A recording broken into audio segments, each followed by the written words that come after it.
News వాచ్లో భాగంగా దినపత్రికలోని ప్రధాన వార్తల విషయానికి వద్దాము. తెలంగాణ వార్తల్ని దేవేందిస్తుంది. ముందుగా ఆంధ్రప్రదేశ్కు సంబంధించిన దినపత్రికలో ప్రధానంగా చోటు చేసుకున్న వార్తల విషయానికి వద్దాము. ఈనాడు దినపత్రికను చూద్దాము.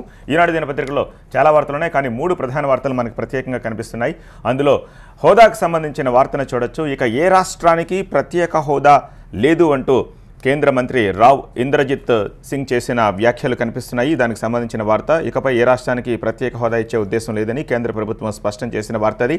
ఆ పక్కన చూడొచ్చు, అవినీతి అంతు చూద్దామంటూ ఒక వార్త కనిపిస్తుంది. రాష్ట్ర ప్రజలకు అవినీతి రహిత సుపరిపాలన అందించే లక్ష్యంతో ప్రభుత్వం ముందుకు వెళ్తోందని, ఇందుకోసం ప్రత్యేక యాప్ను తీసుకొస్తున్నట్టు ముఖ్యమంత్రి చంద్రబాబు నాయుడు చేసిన ప్రకటనకు సంబంధించిన వార్త అది. ఆ మహమ్మారి నిర్మూలనకు ఒక యాప్ 14న ఆవిష్కరణ, 750 మందితో కాల్ సెంటర్ అంటూ కనిపిస్తుంది. అలాగే బీసీలకు సంబంధించిన వార్త. త్వరలో ఆదరణతో ముందుకొస్తాం, 10,000 కోట్లతో బీసీ ఉప ప్రణాళిక, వెనుకబడిన వర్గాలే తెదేపాకు వెన్నెముక అంటూ వార్త కనిపిస్తుంది. ఇక మూడవ ముఖ్యమైన వార్త కులభూషణ్ సింగ్కి సంబంధించింది. ఎంత దూరమైనా వెళ్తా ఉంటూ ఈ వార్త కనిపిస్తుంది. భారత పౌరుడు కులభూషణ్ జాదవ్కు పాకిస్తాన్ మరణశిక్ష విధించడంపై పార్లమెంటు తీవ్ర ఆగ్రహం వ్యక్తం చేసిన వార్తను మనం చూడొచ్చు. ఇరు దేశాల సంబంధాలపై పరిణామాలుంటాయని స్పష్టీకరించిన వార్తను మనం చూడొచ్చు. ఇక ఆంధ్రజ్యోతి విషయానికి వద్దాము. ఆంధ్రజ్యోతిలో కూడా ఈ 3 వార్తలే ప్రధాన వార్తలుగా మనం చూడొచ్చు. హోదాకు సంబంధించిన వార్త. 11 రాష్ట్రాల హోదాలకు ప్రాధాన్యం తగ్గింది, హోదా ఇవ్వలేం, ఆంధ్రప్రదేశ్కు ప్రత్యేక హోదా ప్రకటించలేమని కేంద్ర ప్రభుత్వం మరోసారి స్పష్టం చేసిన వార్తను హోదా ఇవ్వలేమంటూ బ్యానర్ ఐటమ్గా చూడొచ్చు. ఆ పక్కన మళ్లీ ఆదరణ అంటూ ఒక వార్త కనిపిస్తుంది. సో బీసీలకు సీఎం వరం, గతం కంటే భిన్నంగా మెరుగ్గా ఈసారి అమలు చేస్తాము, బీసీల్లోని చేతి వృత్తులు కుల వృత్తుల వారి కోసం ఆదరణ పథకాన్ని మళ్లీ ప్రవేశపెడతామంటూ ముఖ్యమంత్రి చేసిన ప్రకటనకు సంబంధించిన వార్తను చూడొచ్చు. రైట్ సైడ్ చూడొచ్చు, జాదవ్ని ఉరితీస్తే ఖబర్దారంటూ తీవ్ర పరిణామాలు తప్పవంటూ పాక్ భారత్ హెచ్చరించిన వార్తను ఆంధ్రజ్యోతిలో చూడొచ్చు. చివరిగా సాక్షి దినపత్రిక చూద్దాము. సాక్షి దినపత్రికలో కూడా ఈ 3 వార్తలే ప్రధాన వార్తలుగా మనం చూడొచ్చు. సో ఏపీకి హోదా లేదు, తేల్చి చెప్పిన కేంద్రం ఇచ్చి తీరాల్సిందేనని పట్టుబట్టిన వైఎస్ఆర్సీపీ అంటూ చూడొచ్చు. అయితే హోదా గురించి తెలంగాణ ఎంపీలు హోదాను సమర్థించిన విషయాన్ని ఇందులో ప్రస్తావించారు. రెండవ వార్త, అసాధారణ చర్యలకు వెనుకాడం అంటూ సుష్మా స్వరాజ్ ఫోటోగ్రాఫ్ తోటి ఒక వార్తను చూడొచ్చు. కులభూషణ్ జాదవ్కు న్యాయం కోసం అన్ని చర్యలు తీసుకుంటాం, అమాయకుడైన భారతీయుడిని పాకిస్తాన్ కిడ్నాప్ చేసింది కాబట్టి పాకిస్తాన్ మరణశిక్షపై ముందుకెళ్తే జాదవ్ ఉరిని పథకం ప్రకారం చేసిన హత్యగా పరిగణిస్తామంటూ ఆమె కమెంట్ చేసిన వార్తను ప్రధానంగా సాక్షి దినపత్రికలో చూడొచ్చు. ఇవి ఆంధ్రప్రదేశ్లో ముఖ్యంగా చోటు చేసుకున్న వార్తలు. ఇక తెలంగాణ వార్తల్ని దేవి టైం కొంచెం చాలా తక్కువ ఉంది కాబట్టి ఒకసారి నేను ఫాస్ట్గా రౌండప్ చేసి చెప్పేస్తున్నాను. ముందుగా ఈనాడు దినపత్రిక విషయానికి వద్దాం. కోటాపై ప్రత్యేక భేటీ ఈరోజు మంత్రిమండలి సమావేశం కాబోతోంది. సో రిజర్వేషన్లకు సంబంధించి ప్రధాన శీర్షిక మనకి ఇక్కడ కనిపిస్తోంది. ఎవరెవరికి ఎంత శాతం రిజర్వేషన్లు వస్తాయనే అంశం ఇక్కడ కనిపిస్తోంది. ఇక రైట్ సైడ్ మనకు కనిపిస్తోంది, ఎంతకైనా సిద్ధం. ఎస్, జాదవ్కి మరణశిక్షపై ఆగ్రహం వ్యక్తం చేస్తూ కేంద్రం ఎలాంటి చర్యలు తీసుకుంటుంది, ఎంతకైనా వెళ్లడానికి సిద్ధం అంటూ కేంద్రం ధోరణిపై ఒక శీర్షిక మనకు కనిపిస్తోంది. ఇక నకిలీ పట్టా పట్టేయచ్చు, ఎలా నకిలీ సర్టిఫికేట్లను పట్టేయచ్చు అనే దానిపై ఎలాంటి ఆమోదంతో ఎలాంటి ప్రణాళికతో రాష్ట్ర ప్రభుత్వం ముందుకు వస్తుందనేది మరొక శీర్షిక మనకు కనిపిస్తోంది. ఇది ఈనాడులో మనకి ప్రధానంగా కనిపిస్తున్న వార్తలు. ఇక ఆంధ్రజ్యోతి విషయానికి వద్దాం. ఆంధ్రజ్యోతిలో కూడా కోటా పెంపు విషయమే ప్రధాన శీర్షికగా మనం చూడొచ్చు. ఎవరికంటే ముస్లిం, ఎస్సీ, బీసీ, ఎస్టీ కోటాలకు ఎంత శాతం రిజర్వేషన్లు వస్తాయి, 69% మాత్రం రిజర్వేషన్ల సంఖ్య అయితే చేరబోతున్నట్టుగా తెలుస్తోంది. ఇక 4,000 కోట్లు విడుదల. ఎస్, రైతులకు రుణమాఫీ విషయమై రైతు ఆత్మహత్యల నివారణ దిశగా రాష్ట్ర ప్రభుత్వం తీసుకున్న ఏదైతే విధానం ఉందో దానికి సంబంధించి ఇప్పుడు సక్సెస్ అయ్యాం. అంటే 2014 నుంచి ఈ రోజు వరకు ఎంతవరకు రైతుల రుణమాఫీ జరిగిందంటే మరొక వార్త కనిపిస్తోంది. ఇక జాదవ్ను ఉరి తీస్తే ఖబర్దార్ అంటూ ప్రధాన వార్తగా మన ఆంధ్రజ్యోతిలో కూడా కనిపిస్తోంది. ఇక మనం సాక్షి విషయానికి వద్దాం. సాక్షిలో ముఖ్యంగా వీళ్ళ భద్రాద్రిలో ఎండ ఉష్ణోగ్రత ఎంత శాతం పెరిగిందనేది వీళ్ళు ప్రధాన వార్తగా తీసుకున్నారు. 44 డిగ్రీలకు చేరింది. అంటే ఇంకా మే రాకముందే 44 డిగ్రీలు ఉందంటే ఇంకా రాబోయే రోజుల్లో ఎంత శాతం ఉష్ణోగ్రతలు ఉంటాయనే దానిపై ఒక హెచ్చరికగా ఒక వార్త మనకు కనిపిస్తోంది. ఇక అసాధారణ చర్యలకు వెనకాడం, జాదవ్ మరణశిక్షపై ఆగ్రహం వ్యక్తం చేస్తూ కేంద్రం ఎలాంటి చర్యలకైనా సిద్ధం అంటూ వీరు కూడా ప్రధాన వార్తను ఇక్కడ ప్రచురించారు. ఇక రుణం తీరింది అంటూ రుణమాఫీకి ఆఖరి విడతగా సర్కారు విడుదల చేసిన మొత్తం 4,000 కోట్లకు సంబంధించి ఒక లెక్కాపత్రంగా ఇక్కడ మనకి క్లియర్గా లిస్ట్ ఒకటి కనిపిస్తోంది. ఇక నమస్తే తెలంగాణ విషయానికి వద్దాం. నమస్తే తెలంగాణలో ప్రధాన వార్త రుణమాఫీ సంపూర్ణం. ఎస్, ఇదే ప్రధాన శీర్షిక. 2014, 15, 16, 17లో ఎన్ని కోట్లు రుణమాఫీ జరిగిందంటూ వీళ్ళు క్లియర్గా ఒక వార్తనైతే ప్రచురించారు. ఇది ఏపీ అండ్ తెలంగాణలో ఈరోజు వార్తల కథనాలు. ఇక ఏపీకి ప్రత్యేక హోదా ఇచ్చే ప్రశ్న లేదని రాజ్యసభలో కేంద్రం మరోసారి స్పష్టం చేసింది. సో కేంద్ర నిర్ణయంపై విపక్షాలు ఏమంటున్నాయి, ఇదే ఇవాల్టి న్యూస్ వాచ్ టాప్. ఈరోజు న్యూస్ వాచ్లో టేకప్ చేస్తున్నటువంటి ఇష్యూ ప్రధానంగా నిన్న రాజ్యసభలో జరిగినటువంటి చర్చ. ఏపీ కాంగ్రెస్ మాత్రం ఎట్టి పరిస్థితుల్లో ప్రత్యేక హోదాని విడిచిపెట్టడం లేదు. కేంద్ర ప్రభుత్వం లేదు లేదు ఇచ్చేది లేదు ఇక మర్చిపోండి అని పదే పదే చెప్తున్నప్పటికీ కాంగ్రెస్ పార్టీ ఏదో రూపంలో అంశాన్ని చర్చకి తీసుకొచ్చేటువంటి ప్రయత్నం చేస్తుంది. నేను కాలింగ్ అటెన్షన్ కింద రాజ్యసభలో జరిగిన చర్చ సందర్భంగా కేంద్ర ప్రభుత్వం చాలా స్పష్టంగా ప్రత్యేక హోదా విషయాన్ని మర్చిపోండి, ప్రత్యేక హోదా కేంద్రానికి ఇవ్వటం లేదు అన్న విషయాన్ని తేల్చెప్పింది. ఈ విషయం మీద మనం న్యూస్ వాచ్లో డిస్కషన్ టేకప్ చేస్తున్నాం. ముళ్ళపూడి రేణుక టీడీపీ నుంచి ఆ పార్టీ ముఖ్య నాయకులు మనతో పాటు లైవ్లో ఉన్నారు. అలాగే రఘునాథ్ బాబు బీజేపీ నుంచి ఆ పార్టీ సీనియర్ నాయకులు ఉన్నారు. అలాగే కాంగ్రెస్ పార్టీ నుంచి ఆ పార్టీ ముఖ్య నాయకులు రుద్రరాజు కూడా మనతో పాటు చర్చలో ఉన్నారు. రుద్రరాజు గారు ముందుగా మీ దగ్గర నుంచి స్టార్ట్ చేస్తే ఎందుకు కాంగ్రెస్ పార్టీ పదే పదే కేంద్ర చేత లేదు లేదు అని చెప్పిస్తోందంటే అంటే స్పెషల్ కేటగిరీ స్టేటస్ అనేటువంటిది election promise of the Bharatiya Janata party. Bharatiya Janata party ఒక ఎన్నికల మేనిఫెస్టోని తయారు చేసినప్పుడు ఎన్నికల మేనిఫెస్టోలో ఇవో నా దగ్గర క్లియర్ కట్గా ఎన్నికల మేనిఫెస్టో ఉంది. దాంట్లో వాళ్ళు క్లియర్గా రాయడం జరిగింది. దాంట్లో అవసరమైతే రాజ్యాంగ సవరణ కూడా చేస్తామని చెప్పడం జరిగింది. ఇప్పుడు రకరకాల ఇష్యూల మీద రాజ్యాంగ సవరణ చేస్తాననుకునేటువంటి ఇగో భారతీయ జనతా పార్టీ యొక్క ఎన్నికల మేనిఫెస్టో. ఈ భారతీయ జనతా పార్టీ ఎన్నికల మేనిఫెస్టోలో డెఫినెట్గా వాళ్ళు పెట్టినటువంటి ప్రధానమైనటువంటి అంశాల్లో కేంద్రం సాయంలో భాగంగా 5 ఏళ్ల పాటు విభజన అనంతరం ఆంధ్రప్రదేశ్కు ప్రత్యేక హోదా, బీజేపీ ప్రభుత్వం ఈ హోదాను మరో 5 సంవత్సరాలు పొడిగిస్తుంది. ఫస్ట్ ఐటమ్ విషయం మనం కొత్తగా మాట్లాడలేదు. మూడేళ్లుగా ఆ మాటకు వస్తే మాట్లాడుతున్నటువంటి సందర్భం ఇది. కేంద్ర ప్రభుత్వం అనేక సందర్భాల్లో అనేక దశల్లో అనేక స్థాయిల్లో చెప్పుకుంటూ వచ్చింది ప్రత్యేక హోదా విషయాన్ని మర్చిపోండి అని. కానీ కాంగ్రెస్ ఎలా మర్చిపోతారు? ఇప్పుడు నిన్న మర్చిపోండి ఆ తర్వాత జరిగిన పరిణామాలున్నాయి. 14వ ఆర్థిక సంఘం సిఫార్సు 14వ ఆర్థిక సంఘం చెప్తున్నారు. 14వ ఆర్థిక సంఘానికి సంబంధించిన చైర్మన్ గారు వైవి రెడ్డి గారు మన తెలుగువారు, అంతకుముందు ఆర్బీఐ గవర్నర్ చేశారు. కేటగారికల్గా ఆయన చెప్పారు, అటువంటిది ఏమీ లేదని చెప్పారు. అభిజిత్ సేంద్ గారిని మేము ఢిల్లీలో తీసుకొచ్చి సెమినార్ పెట్టించాము, ఆ రోజు చెప్పడం జరిగింది. టెక్నికల్గా కూడా మీరు ఇంకొక విషయం చెప్పండి. ఇగో నా దగ్గర డాక్యుమెంటేషన్ అంతా ఉంది. 2014 డిసెంబర్ నాడు 14th ఫైనాన్స్ కమిషన్ వాళ్ళు రిపోర్ట్ సబ్మిట్ చేశారు. దాన్ని ఎప్పుడు అడాప్ట్ చేసింది హౌస్ ఎప్పుడు చేసుకుంది? ఫిబ్రవరి 2015 నాడు చేసింది. భారతీయ జనతా పార్టీ అధికారంలోకి ఎప్పుడు వచ్చింది? మేలో వచ్చింది. 2014 మేలో అధికారంలోకి వచ్చింది. భారతీయ జనతా పార్టీ మే 2014 అధికారంలోకి వచ్చింది. 9 నెలల పాటు సమయం ఉంది. వీళ్ళు 14th ఫైనాన్సే అంటున్నారు అనుకోండి. 14th ఫైనాన్స్ రిపోర్ట్ సబ్మిట్ చేసి పార్లమెంట్లో టేబుల్ అయ్యి ఇదంతా ప్రాసెస్ జరిగేటప్పుడు 9 నెలలు టెక్నికల్ గా టైం. అంతకంటే ముందు జరిగిన పరిణామాన్ని మర్చిపోతున్నారు రుద్రరాజు గారు. అంతకంటే ముందు జరిగిన పరిణామం ప్లానింగ్ కమిషన్ తీసేసి నీతి ఆయోగ్ ని నేనేం కాదండి. It's a planning commission x y z అనేది కాదండి. It's a political decision to be taken by the prime minister of India. Planning commission కాకపోతే ఇంకోటి ఉంటుంది, నీతి ఆయోగ్. నీతి ఆయోగ్ బిల్డింగ్ అక్కడే ఉంది, నేను వెళ్ళి చూసి వచ్చాను. పేర్లు మార్చారు, బోర్డులు మార్చారు, అంతే. దీంట్లో ఇవ్వడానికి ప్రాబ్లం ఏముంది? అది దీన్నే మేము అడుగుతున్నాం. దాన్నే కేవీపీ గారు పొలిటికల్ డెసిషన్ తీసుకోవడానికి బీజేపీకి ఇష్టం లేదు, ఇవ్వము అనేటువంటి నిర్ణయానికి ముందే వచ్చి మోసం చేసి ఓట్లు వేయించుకుందా అని అడిగితే ఏం సమాధానం చెప్తారు? లేదండి, ఇప్పుడు ఈ ప్లానింగ్ కమిషన్ తీసేసి నీతి ఆయోగ్ వచ్చిన తర్వాత ఏదో పేరు మాత్రమే మార్పు అని రుద్రరాజు గారు అంటుంది కరెక్ట్ కాదు. కారణం ఏంటంటే గతంలో లాగా ఆ ప్లానింగ్ కమిషన్ దగ్గరికి ముఖ్యమంత్రులు వచ్చి నాకు ఏదో ఒక సహాయం చేయండి అని అడుక్కుంటే కేంద్రం కొంత ఏదో విధించి ఆ రకంగా కేంద్రం చుట్టూ ముఖ్యమంత్రులు తిరగాల్సినటువంటి పరిస్థితి ఉండేది. కానీ నీతి ఆయోగ్ లో ఉన్నటువంటి లాభాలు నష్టాలు, నీతి ఆయోగ్ మార్పుల గురించి కాదు రఘునాథ్ గారు చర్చ ఇక్కడ ఏపీకి ప్రత్యేక హోదా ఇవ్వాలి అనేటువంటి కమిట్మెంట్ ఉంటే, కేంద్ర ప్రభుత్వానికి ఆలోచన ఉంటే రాజ్యాంగ సవరణ చేశారని ఇవ్వచ్చు. ప్లానింగ్ కమిషన్ కానీ లేక నీతి ఆయోగ్ కానీ ఇప్పుడు ఉన్నటువంటి నీతి ఆయోగ్ కానీ లేక 14th ఫైనాన్స్ కమిషన్ రిపోర్ట్స్ కానీ వీటన్నింటినీ కూడా సూపర్సీడ్ చేసి వాటన్నిటి తోసిరాజని ఇచ్చేటువంటి హక్కు కేంద్ర కేబినెట్కి ఉందా లేదా? ఇప్పుడు అవన్నీ సూపర్సీడ్ చేసి ఆంధ్రాకి ప్రత్యేక కేటగిరీ కింద ఎక్స్టర్నల్లీ ఎయిడెడ్ ప్రాజెక్ట్స్కి 90% నిధులు ఇవ్వడానికి ఇది 3 సంవత్సరాలు జరుగుతుంది సార్. 3 సంవత్సరాలు అవుతుంది గవర్నమెంట్ ఆఫ్ ఇండియా నుంచి మనకు వచ్చినటువంటి అసిస్టెన్స్ ఏంటి? It's only financial assistance.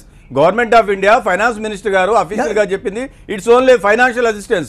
దాన్ని మనకు వచ్చిన తర్వాత ఇక్కడ ముఖ్యమంత్రి గారు కానీ మీ కేంద్ర మంత్రులు కానీ దానికి ఒక చిన్న ఇది తయారు చేసి special assistance, only financial assistance అంతే.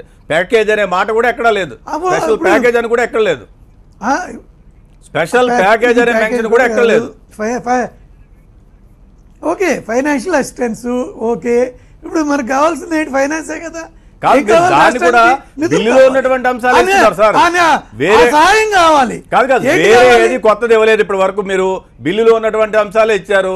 రైల్వే జోన్ లాంటి చిన్నది కూడా చేసుకోలేకపోయాము. సాక్షాత్తు రైల్వే మంత్రి గారిని తీసుకొచ్చి మన దగ్గర నుంచి రాజ్యసభ పెట్టారు. అయినప్పటికీ మనం దాన్ని సాధించుకోలేకపోయాము. 3 సంవత్సరాల్లో మనం రైల్వే జోన్ గురించి ఆల్రెడీ హైకోర్టు కేంద్రానికి నోటీసులు పంపించిన ఒకటి. విషయం గురించి కూడా మాట్లాడదాం. ఒకటి. ఆ విషయం గురించి అంతకంటే ముందు ఒకటి, ప్రత్యేక హోదా వ్యవహారం మురళి గారు, జరిగితే. ఒక్క నిమిషం. చెప్పండి. ఇప్పుడు కేంద్రం 10 సంవత్సరాలు పోలవరం కట్టలేంది యూపీఏ ప్రభుత్వం మేము కడుతున్నాం. ఏ గంటే సార్ 5,600 కోట్లు 6,000 కోట్ల రూపాయలు కాంగ్రెస్ ప్రభుత్వం ఖర్చు పెట్టింది. దాని మీద క్లారిటీ లేదు. దాని మీద క్లారిటీ లేదు. 42,000 కోట్ల రూపాయలకి ముఖ్యమంత్రి గారు ఎస్టిమేట్స్ ప్రిపేర్ చేస్తే మీరు కట్ ఆఫ్ డేట్ పెట్టి ఆ కట్ ఆఫ్ డేట్ వరకు ఇస్తారంటున్నారు. దాంట్లో ఎంత అమౌంట్ ఇస్తున్నారు? నిన్న గవర్నమెంట్ ఆఫ్ ఇండియా ఇచ్చినటువంటి దీంట్లో స్టేట్మెంట్ లో మీరు you have taken a particular date as the bench mark. దాని వరకు ఉన్నదాన్ని పెడతా ఉన్నారు. అంటే ఎంత 2 విషయాలు పోలవరం గురించి మాట్లాడితే ఒక్క నిమిషం 2 విషయాలు నేను పోలవరం గురించి మాట్లాడితే, ఒకటి రిట్రాస్పెక్టివ్ ఎఫెక్ట్లో ఆల్రెడీ ఏపీ ప్రభుత్వం ఇంటిగ్రేటెడ్ ఏపీలో ఖర్చు పెట్టినటువంటి అమౌంట్ ఇచ్చే ప్రశ్నే లేదని ఉమాభారత్ గారు తేల్చి చెప్పారు. అదొక 5-6 వేల కోట్లు ఉంది. రెండో ముఖ్యమైన విషయం ఇప్పుడు ఉదరాజ్ గారు రైట్ చేసిన విషయం, నిన్న కేంద్ర ప్రభుత్వం ఇచ్చిన క్లారిఫికేషన్లో కూడా కట్ ఆఫ్ డేట్ ఉంది 24,000 కోట్లు, అంతకు మించి అయితే కేంద్రం భరించదు అని చెప్పారు. ఇన్ని కండిషన్స్ పెడితే పోలవరం పూర్తవుతుంది అసలు? దానికి కాస్ట్ ఎస్కలేషన్ ఉండదా ఏ ప్రాజెక్ట్ అయినా? మీకు తెలియదు ఆ విషయం? ఇప్పుడు ఎస్కలేషన్ అంటే అది ఎంత అవుతుందో ఇవన్నీ ఊహాగానాలు. ఎవరన్నా చెప్పారా ఇంత అవుతుందని? ఇంత అవుతుంది అని చెప్పకపోవచ్చు, కానీ ఇవ్వము అని అయితే చెప్పారు కదా. ఈ ఊహ అంటే ఆ పోలవరం ప్రాజెక్ట్ అథారిటీ నిర్ణయించిన దాని ప్రకారం చేయడం జరుగుతుంది. కానీ ఇక్కడ మనం చూడాల్సింది ఏంటంటే కేంద్ర ప్రభుత్వం ఈ రాష్ట్రాన్ని ఒక ప్రత్యేకంగా గుర్తించి ప్రత్యేక సాయం అందిస్తుందా లేదా? మీరు గుర్తించద్దు సార్. మీరు గుర్తించద్దు. ప్రైమ్ మినిస్టర్ ఆ రోజు ఉన్నటువంటి ప్రైమ్ మినిస్టర్ ఇవాళ మోడీ గారు ఏ విధంగా ఉన్నారో ఆ రోజు మన్మోహన్ సింగ్ గారు ఉన్నారు. Government is a continuous process, cabinet is a collective responsibility. ఆ రోజు జైట్లీ గారు అపోజిషన్ లీడర్ గా ఉన్నారు, వెంకయ్య నాయుడు గారు రాజ్యసభలో ఉన్నారు. వాళ్ళందరూ ఇచ్చినటువంటి కాదండి. ఎందుకు చెప్తారు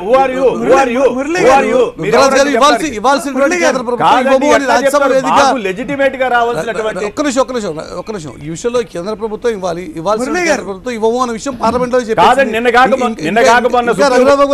రఘునాథ్ బాబు గారు నిన్న కాకమన్న supreme court chief justice seminar attend అయినప్పుడు చెప్పారు, మీరు మేనిఫెస్టో ఇచ్చినప్పుడు మేనిఫెస్టోని ఇంప్లిమెంట్ చేయాలి. రేణు గారు మీరేమంటారు ఈ విషయంలో?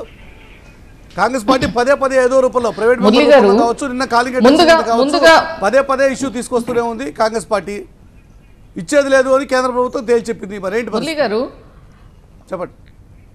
ఓకే మురళి గారు, ముందుగా రుద్రరాజు గారు మైక్ మ్యూట్ చేయండి, లేకపోతే మా వర్షన్ వెళ్ళనివ్వరు. రుద్రరాజు గారిదే మీరు ఒక నిమిషం వినండి. మీరు ఎందుకంటే నిన్న పెట్టినటువంటి కేవీపీ రామచంద్రరావు గారు ఏదైతే నిన్న కాలింగ్ అటెన్షన్ మోషన్ ఇచ్చారో అది కాలింగ్ అటెన్షన్ మోషన్ కాదు, అది పొలిటికల్ అటెన్షన్ మోషన్.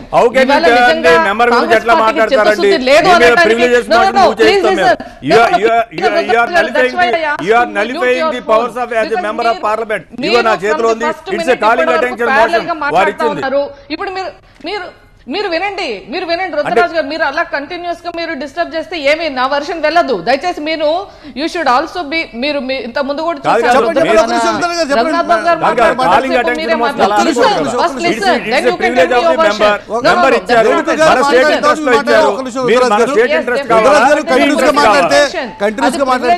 పక్క వాళ్ళకి లైవ్ లో అది ప్రివిలేజ్ అయినప్పటికీ కూడా అందులో పొలిటికల్ ఇంటెన్షన్ ఉంది. చిత్తశుద్ధి లేనటువంటి మోషన్ అనేటువంటిది ఇప్పుడు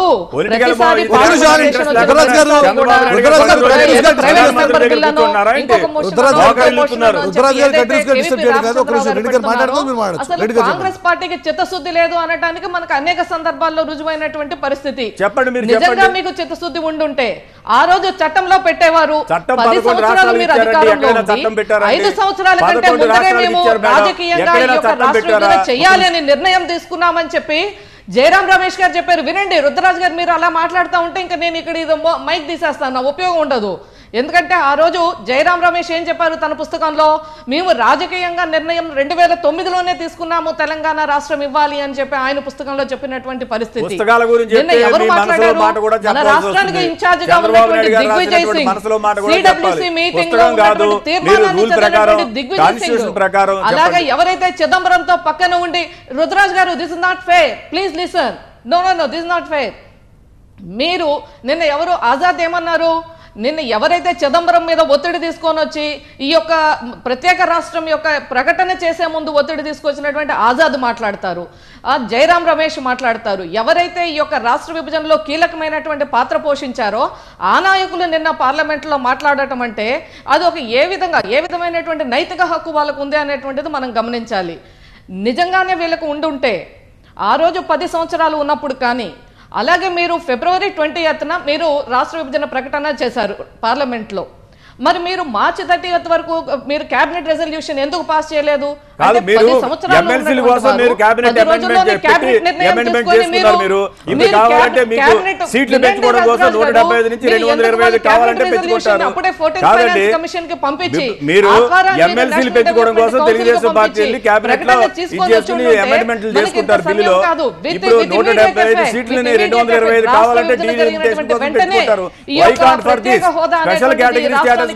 తెలుగుదేశం పార్టీ ఎందుకు చేయలేకపోతుంది? ముఖ్యమంత్రి గారు ఎందుకు కృషి చేయలేకపోతున్నారు? మీ ఎంపీలు కానీ మీ కేంద్ర మంత్రులు కానీ ఎందుకు కృషి చేయలేకపోతున్నారు? అంటే మీకు ప్యాకేజీలు చాలా, ఆర్థికంగా వచ్చే కమిషన్లు చాలా, డబ్బులు చాలా.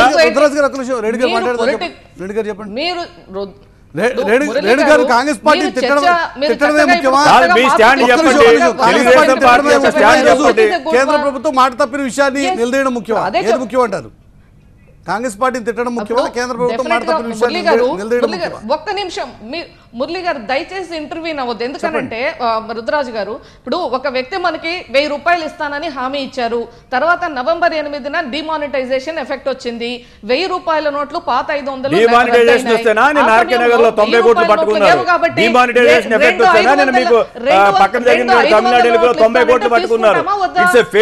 నోటు చెల్లని నోట్ అయినటువంటి 1000 రూపాయల కోసం అడుగుతామా? కొత్త 500 నోట్లు అడుగుతామా?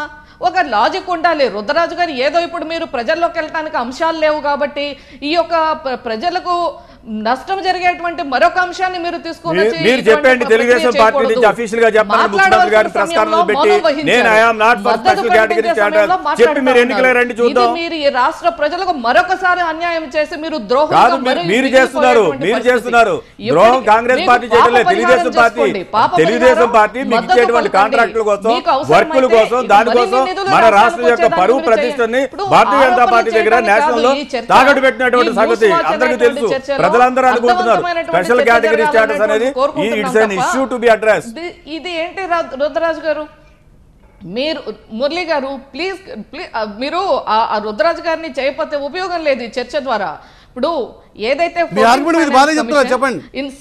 17 చదువుకోండి, పేజ్ 17 చదవమనండి రుద్రరాజు గారిని. ఏం చెప్పింది 14th ఫైనాన్స్ కమిషన్ అంటే, ఏదైతే మేము special category states and general category states అనేటువంటిది అవసరం లేదు, ఏదైతే ఈ స్పెషల్ కేటగిరీ స్టేట్స్ ఉన్నటువంటి ఈశాన్య రాష్ట్రాలు కానీ హిల్ స్టేట్స్ కానీ వాళ్ళకు ఉన్నటువంటి ఆ ఫిస్కల్ గ్యాప్ ఏదైతే వాళ్ళకు డెఫిసిట్ ఉందో దాన్ని డెవల్యూషన్ ఆఫ్ ఫండ్స్ ద్వారా ఇచ్చి, ఆ తరువాత కూడా రెవెన్యూ డెఫిసిట్ ఉంటే దాన్ని వేరే గ్రాంట్స్ ద్వారా ఏదైతే ప్రభుత్వ సెంట్రల్ గవర్నమెంట్ నుంచే వేరే గ్రాంట్స్ అవి అన్ని చదివామండి. 14th finance commission chairman YV Reddy గారు చెప్పారు, అభిజిత్ సేన్ గారు చెప్పారు, మెంబర్స్ అందరూ చెప్పారు. They have not categorically mentioned that అక్కర్లేదు అని ఎక్కడ చెప్పలేదు. మరి మీరు ఆ ఇంగ్లీష్ ని ఏ విధంగా అర్థం చేస్తున్నారు నాకు తెలియదు. కానీ నా దగ్గర I have report of 14th finance commission, 14th finance commission కానీ నీతి ఆయోగ్ కానీ మేము ఎక్కడ కూడా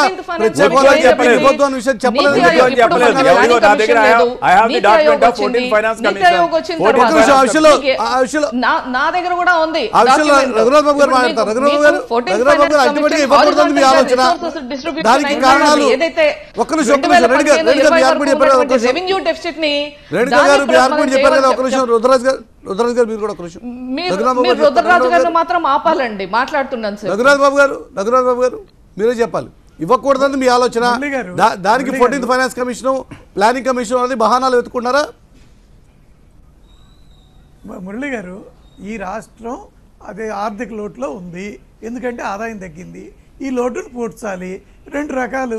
ఒకటి, ఈ లోటు బడ్జెట్ కింద 22,500 కోట్లు 5 సంవత్సరాలకి రెవెన్యూ లోటు ఎస్టిమేట్ వేసి ఈ రాష్ట్రానికి ఇవ్వడానికి కేంద్రం సమ్మతించింది. నిజంగా అంత కూడా ఉండదు, ఎందుకంటే ఆదాయం పెరుగుతుంది అనుకున్న దానికన్నా. అయినా ఆ రోజు ఎస్టిమేట్ ప్రకారం ఇవ్వడం జరుగుతుంది. ఎందుకు ఈ ప్లానింగ్ కమిషన్ ఈ గతంలో అది ఉంటే ఇచ్చేది ఇదే. రఘురామ గారు, కేవలం రెవెన్యూ లోటు ప్రత్యేక హోదాకు సంబంధించిన వ్యవహారమే కాదు, కేంద్ర ప్రభుత్వం ఇచ్చినటువంటి అనేక హామీలు విభజన చట్టంలో పొందుపరిచినటువంటి అంశాలను కూడా ఈ రోజు కేంద్ర ప్రభుత్వం నెరవేర్చట్లేదు అన్నది ఈ రోజు ఆ అంశానికి సంబంధించి విశాఖకి రైల్వే జోన్ వ్యవహారం మీద ఆల్రెడీ ఇప్పటికి హైకోర్టుని ఆశ్రయించారు మాజీ మంత్రి కొణతాల రామకృష్ణ. ఆ అంశానికి సంబంధించి హైకోర్టు నిన్న కేంద్రానికి కూడా నోటీసులు పంపించాలని చెప్పి నిర్ణయం తీసుకుంది. ఈ అంశం మీద కూడా డిబేట్ కంటిన్యూ చేద్దాం. వచ్చిన మాజీ మంత్రి కొణతాల రామకృష్ణ నిన్న కేంద్ర ప్రభుత్వ హామీల వ్యవహారం మీద హైకోర్టుని ఆశ్రయించారు. విశాఖకి రైల్వే జోన్ ఇస్తాము అని చెప్పి 6 నెలలుగా కేంద్రం నిర్ణయం తీసుకోవాల్సి ఉన్నప్పటికీ 3 ఏళ్లు గడుస్తున్నాయి ఇంతవరకు నిర్ణయం తీసుకొని వ్యవహారం మీదే హైకోర్టుని ఆశ్రయించే సందర్భంలో హైకోర్టు పిల్ని అడ్మిట్ చేసింది. రఘునాథ్ గారు ఏం చెప్తారు సమాధానం? 6 నెలలుగా నిర్ణయం తీసుకోవాలన్నది విభజన హామీల్లో ఉన్నటువంటి మాట. 3 ఏళ్ళు అయింది, చివరికి హైకోర్టు ఇంటర్వ్యూ కావాల్సి వచ్చింది. ఆ రోజున విభజన చట్టంలో ఏముందంటే అది ఫీజుబుల్ కాదా స్టడీ చేయమని అంతవరకే ఉంది. అంతేగాని ఒకవేళ నిజంగా ఫీజుబుల్ ఇచ్చేది ఉంటే 10 ఏళ్లలో అంతకుముందు యూపీఏ ఇవ్వచ్చుగా. విభజన నిర్ణయం తీసుకున్న సంవత్సరంలో అయినా ఇవ్వచ్చుగా. ఎందుకు ఇలా అంటే దానిలో కొంత ఇబ్బంది ఉంది, అది వాస్తవం. బిల్లులో కూడా ఏం పెట్టారు? ఫీజిబిలిటీ స్టడీ చేయమన్నారు అంతే. ఇవ్వమని పెట్టేటట్టయితే ఇది కూడా నెమ్మదిగా సైకలాజికల్ ప్రిపరేషన్ ప్రత్యేక హోదా లాగా విశాఖపట్నం రైల్వే జోన్ మర్చిపోండి అని చెప్పేటువంటి కార్యక్రమం నెమ్మదిగా ఇది సమాజంలో ఇప్పుడు కేంద్రం ఆ రోజు యూపీఏ ప్రభుత్వం ఇవ్వలేదు కాబట్టి 3 ఏళ్ళైనా ఎన్డీఏ ప్రభుత్వం ఇప్పుడు ఇవ్వలేదు అని చెప్పాల్చుకున్నారా? లేదు, అక్కడ అసలు ఫస్ట్ అసలు వచ్చింది ఏంటంటే ఆ వైజాగ్ డివిజన్ని ఇటు కలపమని సౌత్ సెంట్రల్లో. తర్వాత వచ్చింది జోన్ అంశం. సరే ఏదొచ్చినా జోన్ క్రియేట్ చేయడానికి ఓకే, కానీ ఫీజిబిలిటీ ఉందా లేదా స్టడీ చేయమన్నారు. ఆ స్టడీల్లో ఇంకా పూర్తిగా రావటం లేదు ఫీజిబిలిటీ. దానికి ఎలాగైనా ఇవ్వాలని కేంద్ర ప్రభుత్వం కట్టుబడి ఉంది. ఫీజిబిలిటీ స్టడీ రిపోర్ట్లో అవకాశం లేదని చెప్పారు కాబట్టి ఇవ్వట్లేదని చెప్పేదలుచుకున్నారా? ఇంకా ఒక్క మాట చెప్పడానికి ఆగుతున్నారా? లేదు, కేంద్రం అయితే నేను చెప్పేసి కదా ప్రత్యేక హోదా గురించి, అలా ఇది కూడా చెప్పేస్తారా ఎప్పుడు రేపు ఎల్లుండో? కాదండి, ఇప్పుడు ఈ వైజాగ్ డివిజను అదేంటి ఆ కేకే లైన్ వల్ల అది highest revenue earner in the country. అది దాని నుంచి తీసేస్తే ఆ జోను రెడ్డి గారు కేంద్ర ప్రభుత్వం ఒక్కొక్కటిగా చెప్తోంది, మరి ఇప్పుడు ఏం చేయదలుచుకున్నారు? ఇప్పుడు మురళి గారు, ఇప్పుడు కాంగ్రెస్ పార్టీ యొక్క కపట ప్రేమ అనేక సందర్భాల్లో మనకి బయటపడింది. ఒకసారి మీరు చూస్తే నిజంగానే వీళ్ళకు స్పెషల్ కేటగిరీ స్టేటస్ని తీసుకురావాలి అనేటువంటి చిత్తశుద్ధి ఉండుంటే ఎప్పుడైతే జిఎస్టీ బిల్ ప్రత్యేక హోదా గురించి ఆల్రెడీ మాట్లాడారు. ఇప్పుడు మాట్లాడుతోంది కాంగ్రెస్ పార్టీ. కాంగ్రెస్ పార్టీది కపట ప్రేమ అయితే కాంగ్రెస్ పార్టీది కపట ప్రేమ అయితే అయి ఉండొచ్చు, కానీ నేను రైజ్ చేసినటువంటి ఇష్యూ మాట్లాడుతున్నటువంటి సబ్జెక్టు మిమ్మల్ని అడుగుతున్నటువంటి మాట నిన్న హైకోర్టు ఇంటర్వ్యూ అయింది. ఈ విషయంలో పిల్లి అడ్మిట్ అయింది ఈ వ్యవహారంలో. విశాఖకి రైల్వే జోన్ సంగతి ఏం చేశారు అని కేంద్రానికి నోటీసులు పంపిస్తామని చెప్పింది. మురళి గారు, ఇప్పుడు పెట్టినటువంటి చట్టంలో కూడా అన్నిటికీ ఇప్పుడు they shall examine the feasibility of formation of railway zone అని ఇచ్చారు. ఎందుకు they shall examine the feasibility అని అంటే అన్నిటికీ ఎగ్జామిన్ చేస్తున్నారు, ఫీజిబిలిటీ లేదని చెప్పి రిపోర్ట్స్ వస్తున్నాయి. అంటే ఈ కాంగ్రెస్ పార్టీకి నిజంగానే చిత్తశుద్ధి ఉండుంటే 10 సంవత్సరాలు పరిపాలించారు కదా కేంద్రంలో రాష్ట్రంలో ఉన్నప్పుడు. అప్పటికే ఈ యొక్క ప్రత్యేక జోన్ అనేటువంటిది విశాఖకి ఇప్పుడు కాదు, గత 3 దశాబ్దాలుగా ఉన్నటువంటి డిమాండ్ని ఆ రోజు వీళ్ళు ఎందుకు చేయలేదు? అంటే ఆ రోజున ఒక నిర్ణయం తీసుకున్న తర్వాత కూడా, రాజకీయంగా రాష్ట్రాన్ని విభజించాలి అనే నిర్ణయం తీసుకున్న తర్వాత కూడా అనేక కమిటీల పేరుతో యాంటోనీ కమిటీ అని చెప్పి, శ్రీకృష్ణ కమిటీ అని చెప్పి కాలయాపన చేశారే తప్ప అదే సమయంలో ఆ కాలయాపన చేయకుండా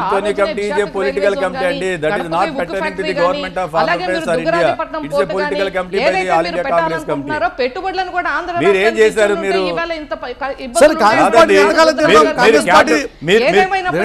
కాంగ్రెస్ పార్టీ చిత్తశుద్ధి లేదు, మీరు కాంగ్రెస్ పార్టీ క్యాపిటల్ కోసం అఫీషియల్ గా కమిటీ సక్రమంగా వేసింది. చేయలేదు. ఈ మాట క్యాపిటల్ కమిటీని ఏమైనా ఫాలో అయ్యారా మీరు? బేబీని మనము ఒక కాంగ్రెస్ పార్టీ నిర్దేశిత టైం విభజన వరకు సక్రమంగా ఇంక్యుబేటర్లో చేయలేదు. ఎలా పెడతామో కాంగ్రెస్ పార్టీ ఆ విధంగా అన్యాయం చేసింది ఇవాళ అని మనం మాట్లాడుతూనే ఉన్నాము. చూస్తున్నటువంటి 3 ఏళ్ళు అవసరం గడిచిన ఉంది తర్వాత కూడా. ఆంధ్రప్రదేశ్ రాష్ట్రాన్ని.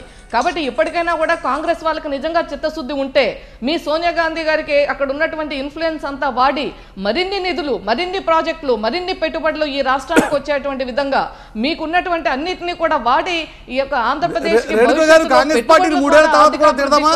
కాంగ్రెస్ పార్టీ ఆంధ్రప్రదేశ్ ప్రజానికి శిక్ష వేశారు, కాంగ్రెస్ పార్టీకి కోపం వచ్చింది, ఏపీ ప్రజానికానికి ఓడించారు, కూర్చోబెట్టారు. ఈ రోజు అడుగుతున్నటువంటి మాట 3 ఏళ్ల తర్వాత రైల్వే జోన్ కోసం మీరు ఎందుకు పట్టుపట్టట్లేదు? కొడతాల రామకృష్ణ మాజీ మంత్రి ఆయన రైల్వే జోన్ కోసం ఇప్పుడు పట్టుబట్టం కాదు, ప్రతి పార్లమెంటు సెషన్ లోను ప్రతిసారి మంత్రుల దగ్గరికి వెళ్ళినప్పుడు కానీ ఆంధ్రప్రదేశ్ ప్రభుత్వం నుండి పంపిస్తున్నటువంటి ఈ రిప్రజెంటేషన్స్ లో కానీ అలాగే ముఖ్యమంత్రి గారు ఢిల్లీ పర్యటనలకు వెళ్ళినప్పుడు కానీ ఈ యొక్క రాష్ట్రానికి రావాల్సినటువంటి నిధుల విషయంలోనే కాదు ప్రాజెక్టుల విషయంలో ప్రతి విషయంలోనూ మేము మా ఫాలో అప్ మేము చేస్తున్నాం.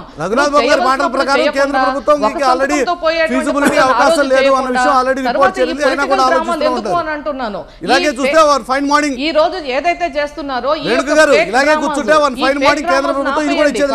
వాళ్ళకి చెప్పేది ఫేక్ డ్రామాలు వద్దు, ఈ స్పెషల్ డ్రామాలు వద్దు. సెషన్స్ వచ్చినప్పుడల్లా మీకు ఇటువంటి చైతం ఇది ఒక పరిపాటి అయిపోయింది. మీరు లేవు కాబట్టి ఎప్పటికీ లైవ్ లో ఉంచడం చంద్రబాబు నాయుడు గారికి అలవాటండి. వైస్రాయ్ ఎపిసోడ్ ని చూస్తున్నాం మేము. వైస్రాయ్ ఎపిసోడ్ నేను చెప్పేదేనండి. ఓకే అయిపోయింది కదా. ఇందాక రఘునాథ్ బాబు గారు చెప్పారు. రఘునాథ్ బాబు గారు వినండి ఉన్న సమయం తక్కువ, మీకు ఉన్న సమయం తక్కువ, మీకు చాలా ఎక్కువ ఇచ్చారు. ఇప్పటికే 3 సంవత్సరాలు ఇచ్చారు ప్రజల సమయం. అయిపోయింది, 2 సంవత్సరాలు ఉంది. 2 సంవత్సరాల తర్వాత ప్రజలు తప్పనిసరిగా తెలుగుదేశం పార్టీని ఏ విధంగా డీల్ చేయాలి, భారతీయ జనతా పార్టీని ఎలా డీల్ చేయాలి, మీరు ఇచ్చినటువంటి ఎన్నికల ప్రామిసెస్ ఏంటి, మీరు చేస్తున్నవి ఏంటి అన్ని అర్థమవుతాయి. మీకు స్వార్థము తప్పించి ఏమీ లేదు. మీ సొంత మంది మాగాదుల అభివృద్ధి తప్పించి రాష్ట్రం యొక్క అభివృద్ధి అక్కర్లేదు. మీకు ప్రాజెక్ట్ అక్కర్లేదు, రైల్వే జోన్ అక్కర్లేదు, మీకు అర్థమైన ఫ్యాక్టరీస్ అక్కర్లేదు, బిల్లులోని అంశాలు ఇంప్లిమెంటేషన్ అక్కర్లేదు. ఓన్లీ మీకు కావాల్సింది ఏంటంటే కమిషన్లు వచ్చేటువంటి పట్టిసీమ, కమిషన్లు వచ్చేటువంటి కావాల్సింది ఏంటంటే కమిషన్లు వచ్చేటువంటి పోలవరం కావాలి, కమిషన్లు వచ్చేటువంటి పట్టిసీమ కావాలి. కంటిన్యూస్ గా ఇంటరప్ట్ చేయదని రుద్రరాజ్ గారికి మీరే చెప్పారు. మీరు ఒక్క నిమిషం ఆగండి, ఒక్క నిమిషం ఆగండి. రాష్ట్ర ప్రజల కోసం మీరు పోరాటం చేస్తున్నారంటే ప్రజలు నమ్మేటువంటి పరిస్థితుల్లో లేదు. మిమ్మల్ని 2000 మీరు అంత అభివృద్ధి చేస్తే మీరు 2004లో ఎక్కడ ఉన్నారు, 2009లో ఎక్కడ ఉన్నారు? ప్రజలు మీరు చేసినటువంటి అభివృద్ధిని అంతా ఏం చేశారు? ప్రజలకు అన్ని తెలుసు. People are best judges, they know everything. వాళ్ళకి మనం చేసే అభివృద్ధి కానీ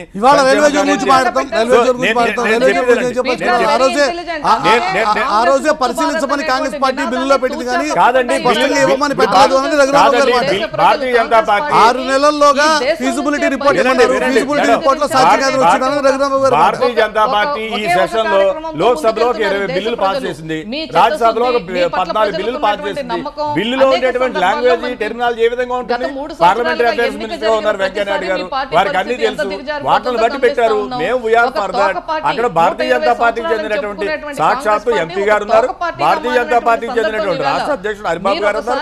అయినా కూడా సాధించుకోలేకపోతున్నారు. రెడ్డి గారు మీరు మాట్లాడేటప్పుడు డిస్టర్బ్ చేయలేదు, మీరు మాట్లాడేటప్పుడు డిస్టర్బ్ చేయలేదు. ఏమంటే భారతీయ జనతా పార్టీ ఎంపీ గారు విశాఖపట్నంలో ఉన్నారు.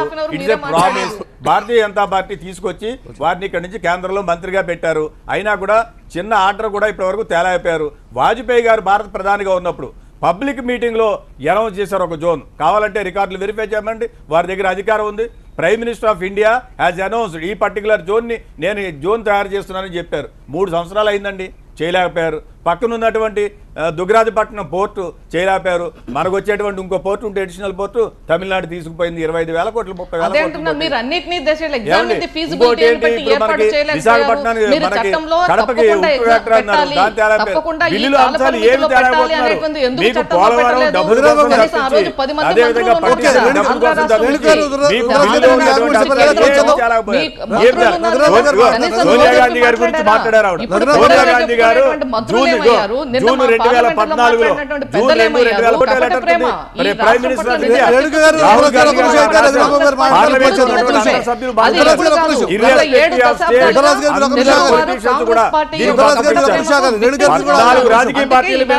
రాష్ట్రంలో అన్ని రకాల రిసోర్సెస్ ఉన్నప్పటికీ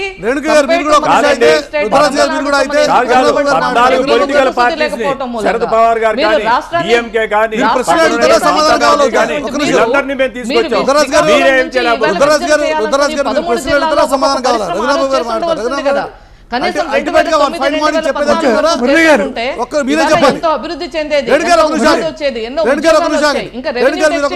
మనకి ఈ రాష్ట్రం. మీరు ఇవి గమనించకుండా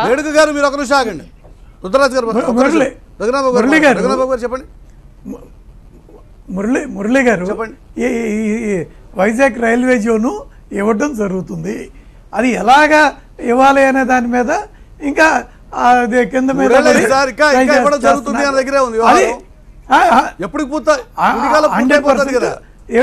ఎన్డీఏ భాగస్వామి పక్షాలకు 3 ఏళ్లు పూర్తయిన సందర్భంగా మోదీ గారు ఒక విందు కూడా ఇచ్చారు. మీరు దాంతో సరిపెడతారా లేకపోతే ఏమైనా రాష్ట్రానికి అవసరం ఏమైనా తీసుకొచ్చే ఏదైనా ఏపీ ప్రజలకు ఏంటి ఇప్పుడు ఒక్క నిమిషం మురళి గారు, ఇందాకే నేను మాట చెప్పా, ఈ రాష్ట్రానికి లోటు బడ్జెట్ రూపేణా ఈ వెనకబడిన రాష్ట్రాలకి ఇవ్వాల్సినవన్నీ ఈ రాష్ట్రానికి ఇస్తూ అదనంగా దేశానికి ఏ రాష్ట్రానికి లేని విధంగా ప్రత్యేక సాయం అంటే ఈ ఎక్స్టర్నల్ 10,000 కోట్లు ఇవ్వండి అని ఉంది. మీరు వేశారు ఒక పుస్తకము, ఇప్పుడు ఆ పుస్తకంలో మీరు రాశారప్పుడు ఒకటి విశాఖ రైల్వే జోన్ వ్యవహారం కోర్టుకు వచ్చింది. దుగ్గరాజపట్నం పోర్టు కూడా కోర్టుకు వచ్చి కడప స్టీల్ ఫ్యాక్టరీ విషయం కూడా కోర్టుకు వస్తే అప్పుడేమైనా తెలుస్తారా? అప్పటికన్నా ఇప్పుడు ఒక వ్యవహారం అయితే కోర్టుకు చేరింది. అటు ఫీజిబిలిటీ ఉంటే తప్పకుండా ఇప్పుడు వైజాగ్ స్టీల్ ప్లాంట్ కి ఏమన్నారు? ఫీజిబిలిటీ అన్నారు. అదే ఫీజిబిలిటీ రాకపోయినా అదే కేంద్ర ప్రభుత్వ వైఖరి. అదే అది కాదండి మురళి గారు వైజాగ్ స్టీల్ ప్లాంట్ కి ఫీజిబిలిటీ రాకపోయినా దాన్ని రీస్టడీ చేయించి మళ్ళీ స్టడీ చేయించి ఎలాగైనా అది బీహార్ ఎన్నికల్లో మీరు గెలవడం కోసం ప్రధానమంత్రి గారు ఓపెన్ గా ఆక్షన్ చేశారు. 20,000 కోట్ల 50,000 కోట్ల 80,000 కోట్ల 1,00,000 కోట్ల ఎంత కావాలో అంత ఇస్తాను బీహార్ కి డెవలప్మెంట్ అన్నారు. అంటే ఉత్తరప్రదేశ్ కు మీరు ఏ విధంగానూ లేకపోతే కూడా ఇక్కడ ఉన్నటువంటి పరిస్థితుల్లో బిల్లులో ఉన్నటువంటి అంశాలు కూడా మీరు